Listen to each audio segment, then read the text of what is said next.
बिहार देश के उन राज्यों में शामिल है जहां की राजनीति काफ़ी उथल-पुथल भरी रहती है। बिहार की राजनीति में एक बार फिर से हलचल हो रही है।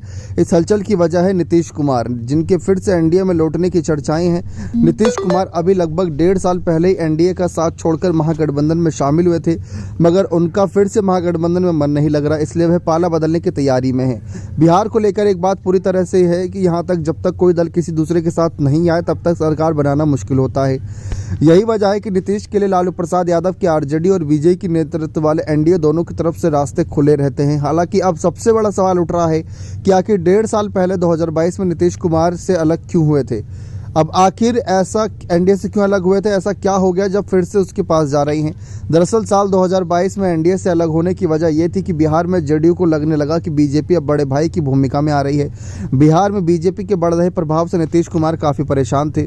2015 से 71 सीटें हासिल करने वाली जेडीयू 2020 विधानसभा सीट में 43 सीटों पर सिमट गई।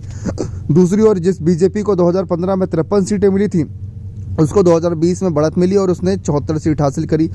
उससे आगे 75 सीटों के साथ आरजेडी निकल गई। अपने करीबियों के बीच नीतीश ने यह कहना शुरू कर दिया कि जेडीयू की सीट इसलिए कम आई है क्योंकि बीजेपी ने लगभग उन सभी सीटों पर आगे लोक जनशक्ति पार्टी नेता चिराग पासवान को अपने उम्मीदवार खड़े करने को कहा, जहां जेडीयू चुनाव लड़ रही थी।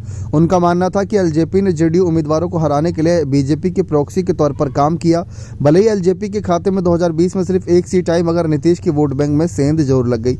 सिर्फ इतना ही नहीं, साल 2020 में नीतीश ने 43 सीटों के बावजूद बिहार के मुख्यमंत्री बन गए, मगर वह डिप्टी सीएम रेणु देवी और तारकिशोर प्रसाद से खुश नहीं थे। बीजेपी नेता सुशील कुमार मोदी नीतीश सरकार में 13 सालों तक डिप्टी सीएम रहे। नीतीश चाहते थे कि उनका तालमेल सुशील मोदी की तरह ही इन दोनों लोगों से रहे, जो संभव नहीं था। जेडीयू को लगता था कि तत्कालीन पार्टी नेता आरसीपी सिंह के साथ मिलकर बीजेपी उसे तोड़ने का काम भी कर रही है। जेडीयू के अंदरूनी सूत्रों का कहना है कि महागठबंधन आरजेडी, कांग्रेस, जेडीयू और वाम दलों से मिलकर बना गठबंधन और विपक्ष के इंडिया गठबंधन के साथ नीतीश कुमार नाखुश नजर आ रहे हैं।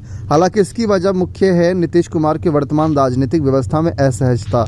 लगातार यही बदलाव होता जा रहा है, लेकिन जिन हालातों से नीतीश कुमार गुजर रहे हैं तो ये कहीं ना कहीं चौंकाने वाला है कि अब क्या कदम उठाएंगे, क्योंकि ऐसे तो नीतीश ना ही बीजेपी के साथ खुश नजर आ रहे हैं, ना ही तेजस्वी के साथ खुश नजर आ रहे हैं। तो उनकी खुशी का ठिकाना कहाँ रहेगा, ये उनको तलाशना होगा।